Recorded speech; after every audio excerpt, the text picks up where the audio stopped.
आप लोग खाना खा के आए हैं? हमने मैंने कहा आप लोग खाना खा के आए हैं?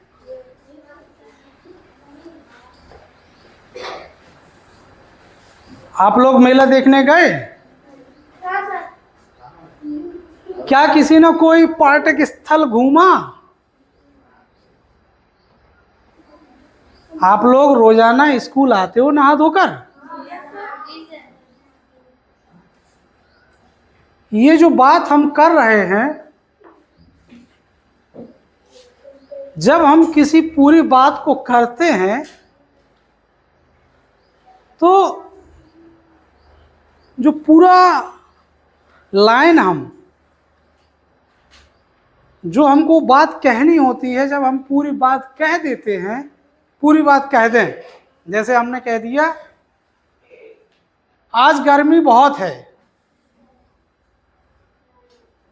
पूरी बात होगी ना हमारी। कल हम अपने गांव से अपने दोस्तों के साथ मेला देखने जाएंगे, तो पूरी बात हो रही ना, हमने आपको पूरी बात बताई। तो ऐसा तो नहीं कहा हमने कि कल हम दोस्त जाएंगे मेला, ऐसा तो नहीं बोला। एक शब्दों को व्यवस्थित क्रम में बोल के अपनी बात कही। तो शब्दों का जो व्यवस्थित क्रम है वो होता है वाक्य। क्या होता है? वाक्य होता है ना। पूरी लाइन बोली हमने, ऐसा तो नहीं हम जैसे हमको कहना है आज हमें अंग्रेजी पढ़ना है, आज हमें अंग्रेजी पढ़ना है, या आज हम हिंदी पढ़ रहे हैं, तो ऐसा तो नहीं कि पढ़ रहे हैं हिंदी आज, ऐसा तो नहीं बोला, बल्कि ये बोला कि आज हम हिंदी पढ़ रहे हैं। तो शब्दों का निश्चित क्रम हो गया ना, शब्दों का क्या हो गया? निश्चित क्रम। बहुत सारे शब्द हैं, अगर हम उन शब्दों को एक निश्चित क्रम से रख देते हैं तो वो बन जाते हैं क्या? क्या बन जाते हैं वो? वाक्य। दिख गया वाक्य? बस यही आपको पढ़ना है आज कि आखिर वाक्य सेंटेंस क्या होते हैं, किसे कहते हैं हम सेंटेंस। सेंटेंस की परिभाषा क्या होती है? सेंटेंस का उद्देश्य क्या होता है? कैसे हम जानेंगे कि हमारा पूरा वाक्य हो गया या नहीं हुआ है? इस चीज को हमको आज समझना है। बहुत सारे शब्द हम बोलते हैं तो उसको क्या होता है, क्या कहते हैं? वाक्य की परिभाषा है सेंटेंस सार्थक शब्दों को व्यवस्थित समूह में रखना, या जिससे अपेक्षित या अर्थ पूर्ण रूप से प्रकट होता है, वाक्य कहलाता है। यानी ये लाइन देखिए, सार्थक शब्दों को व्यवस्थित करके बोलना या सार्थक शब्दों को व्यवस्थित करना, ये वाक्य कहलाता है। जैसे हमने एग्जाम्पल बताया कि आज हम सभी लोग कक्षा में हिंदी में पढ़ रहे हैं, तो हमने शब्दों को व्यवस्थित करके बोला, ऐसा तो नहीं है। कक्षा में आज हिंदी हम सब पढ़ रहे हैं, ऐसा तो नहीं बोला। तो शब्द वही हैं। आपकी हिंदी में आता है कि वाक्य बनाइए, शब्दों को इधर उधर रख देते हैं और लिख के देते हैं कि वाक्य बनाइए, यानी उनको व्यवस्थित करिए। और जब शब्दों को हम व्यवस्थित कर देते हैं, सही सही जगह पर रख देते हैं, तो वो हमारा क्या बन जाता है? वाक्य बन जाता, सेंटेंस बन जाता है। और वही वाक्य की परिभाषा है कि सार्थक शब्दों को व्यवस्थित समूह में रखना, और जो रख के जो लाइन बन जाती है पैर, उसको हम वाक्य कहते हैं। वाक्य के कुछ भेद भी होते हैं, उनको देखिए। आपके वाक्य के भेद क्या होते हैं? उद्देश्य, वाक्य में जिसके बारे में कुछ कहा जाए उसे सूचित करने वाले शब्द को क्या कहेंगे? उद्देश्य। वाक्य में जिसके बारे में कुछ कहा जाए उसको सूचित करने वाले शब्द को हम उद्देश्य कहेंगे। वाक्य में कर्ता उद्देश्य होता है। ठीक, ये छोटी छोटी चीजें आपको जानना बहुत जरूरी होती है। इसके बाद देखेंगे आप वाक्य के भेद या वाक्य के प्रकार भी देखेंगे आप।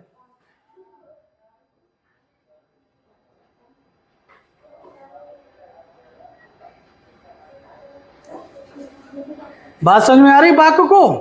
कोई भी शब्द आप बोल के देख लेंगे तो आपको, जैसे माता जी खाना बना रही हैं, भाई साहब अमेरिका जा रहे हैं, तो माता जी खाना बना रहे हैं ना, तो उद्देश्य कौन है? माता जी है, भाई साहब हैं। ये क्या बता रहा? उद्देश्य, कि इनका उद्देश्य क्या है, वो काम, वो वाक्य को बना रहे हैं। इसके बाद होता है उद्देश्य के बाद आपका विरोध। दूसरे नंबर पे क्या देखेंगे आप? विरोध। विरोध नहीं, विधेय। वाक्य में उद्देश्य या कर्ता के बारे में जो कुछ कहा जाए, वाक्य में कर्ता के लिए जो भी कहे उसको क्या कहेंगे? विधेय। जैसे एग्जाम्पल में आप देखेंगे, मैं बाजार जा रहा हूं, तो विधेय क्या है कि मैं कहां जा रहा हूं, मेरा उद्देश्य क्या है? बाजार जा रहा। हो गया। अब इसमें भी कुछ अंतर होते हैं, उन अंतरों को भी देखेंगे आप कि क्या क्या अंतर उसमें होते हैं। जैसे उद्देश्य और विधेय में अंतर। इंदिरा गांधी मेरी बहन है। क्या है? इंदिरा गांधी मेरी बहन है। इंदिरा गांधी मेरी बहन है, ये क्या हो गया? उद्देश्य में हो गया। और यहां विधेय में क्या है? भारत की प्रधानमंत्री थी, है ना? ये दोनों में अंतर समझ में आ रहा है आपको? क्या इंदिरा गांधी मेरी बहन, इंदिरा गांधी मेरी बहन हमारी माता जी। तो इंदिरा गांधी क्या है? भारत की प्रधानमंत्री। मेरी बहन पढ़ाई में बहुत होशियार। हमारी माता सभी का बहुत ध्यान रखती हैं। तो उद्देश्य और विधेय, इंदिरा गांधी भारत की प्रधान। तो ये वाक्य को हो गया, इतना जो भाग है वो विधेय होगा। और उद्देश्य में क्या गया? इंदिरा गांधी मेरी बहन पढ़ाई में बहुत होशियार है, तो ये हो गया पढ़ाई में होशियार है। हमारी माता जी सभी का बहुत ध्यान रखती है, तो ये विधेय हो गया और ये उद्देश्य हो गया। इस तरह से आप दोनों को समझेंगे। वाक्यों को दो आधार पर बांटा गया है, रचना के आधार पर और रचना के आधार पर। रचना के आधार पर वाक्य के तीन भेद होते हैं। सरल वाक्य, रचना के आधार पर कितने हैं भाग? इसके तीन भाग। पहला है आपका सरल। सरल वाक्य, जिस वाक्य में उद्देश्य और एक विधेय होता है उसको क्या कहेंगे हम? सरल वाक्य कहेंगे। जैसे सुभाष खेल रहा है, मैंने अपना काम कर लिया है, तो सरल वाक्य होगा। इसमें एक उद्देश्य और एक विधेय होता है। एक ही बात होगी, सुभाष एक है और एक ही खेल रहा है, एक ही एक हो गए दोनों। मैंने अपना काम, तो मैंने अकेला हो गया और काम भी अकेले ही किया, एक ही काम किया है। बच्चे कक्षा में पढ़ रहे हैं, तो बच्चा भी एक है और कहाँ पढ़ रहा? कक्षा, है ना? मेरे माता पिताजी मुझे प्यार करते हैं। समझ में आ रहा है? इसके बाद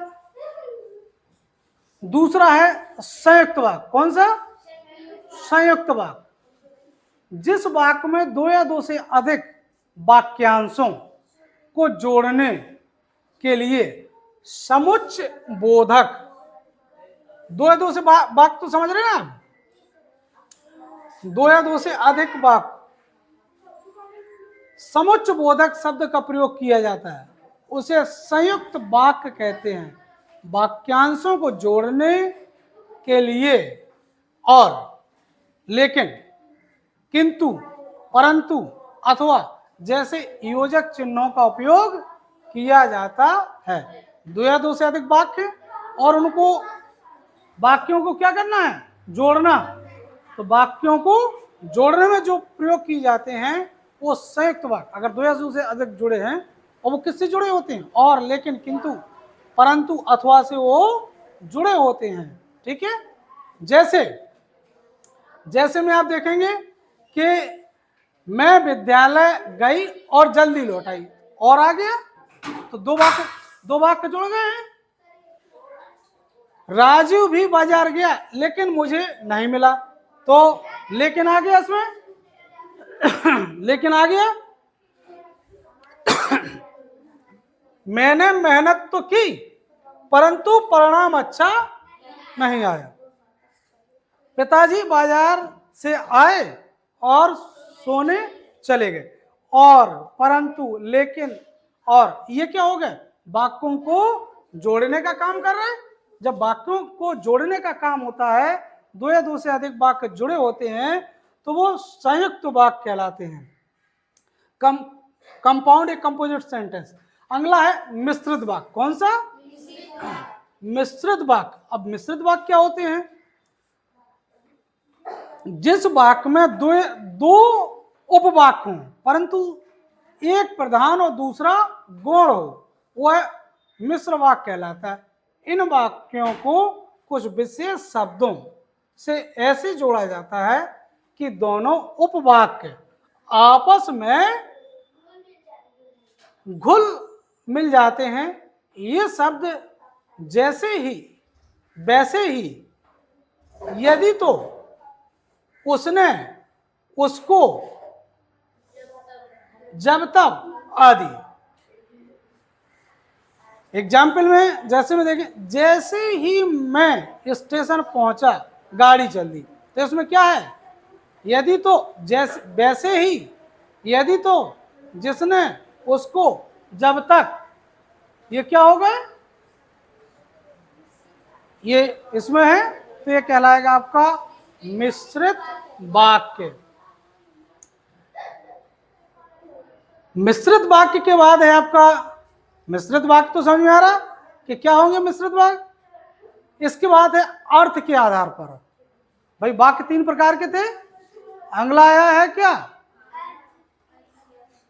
अगला अर्थ के आधार। अर्थ के आधार पर वाक्य 8 भेद होते हैं। कितने भाग होते हैं? 8। विधानवाचक वाक्य। जिन वाक्यों द्वारा क्रिया के होने या करने का बोध होता है वो होता है आपका विधानवाचक। विधानवाचक जैसे नेहा ने प्रतियोगिता में हिस्सा लिया, तो क्या वाक्यों द्वारा क्रिया के होने या करने का बोध।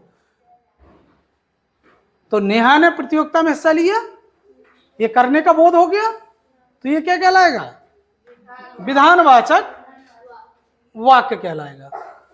अगला अर्थ के आधार पर दूसरा है प्रश्नवाचक वाक्य। ये तो जानते ही हैं प्रश्नवाचक। क्या मोहन ने खाना खाया है? एक तरह से क्या हो गया? प्रश्नवाचक वाक्य हो गया है। तो ये जहां प्रश्न को पूछा जाए वो कहलाएगा आपका प्रश्नवाचक वाक्य। क्या तुमने हिंदी का कार्य कर लिया है? क्या आज खाना खाया है? तो ये क्या हो गया? प्रश्नवाचक हो गया। जहां पर वाक्य में प्रश्न पूछने का बोध होता है, ज्ञान होता है, उसको कहेंगे क्या हम? प्रश्नवाचक वाक्य। जैसे में देखेंगे आपने जो हमने बताया आपको, तुम दिल्ली कब जाओगे? तुम अभी क्या कर रहे हो? ये क्या है? प्रश्नवाचक वाक्य। इसके बाद होता है आज्ञावाचक, यानी जिसमें आज्ञा ली जाए, अनुमति का बोध होता है कि क्या मैं